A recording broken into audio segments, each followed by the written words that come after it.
अमन से पूरे जम्मू कश्मीर में ईद की नमाज अदा की गई है।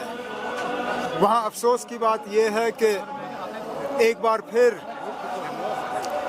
श्रीनगर के उस ऐतिहासिक और मुकामी जामा मस्जिद में ईद की नमाज अदा करने की इजाज़त नहीं दी गई, जो कि मुझे लगता है एक तो अफसोस की बात है और दूसरी तरफ से कहीं ना कहीं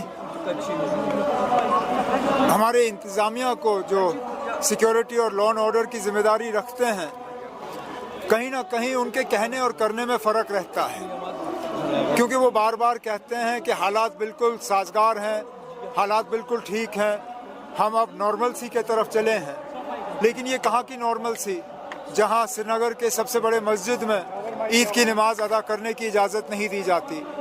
मैं तो उम्मीद करूँगा कि इस तरह के फ़ैसले जो हैं उनको बदल दिया जाए और लोगों को आज़ादी से अपने जो है अपने नमाज़ों को जो है अदा करने की इजाज़त मिले। उमर साहब, आपने अमन की बात की, क्योंकि इस वक्त पूरे मुल्क में हम देख रहे हैं कि किस तरीके से इसका भी असर पड़ रहा है। एलपीजी गैसेस हो या ऑयल हो, अब कल जो है प्राइसेस भी हाइक हो गए, प्राइस तो कितना नेगेटिव इम्पैक्ट हमारी कंट्री पे? हमारे कंट्री पे तो इम्पैक्ट पड़ेगा ही। एक तो सेंटिमेंट का इम्पैक्ट है, पूरे मुस्लिम कम्युनिटी पे जो है इसका सेंटिमेंटल इम्पैक्ट पड़ता है और उसके साथ साथ पूरे मुल्क पे इसका इम्पैक्ट पड़ता है।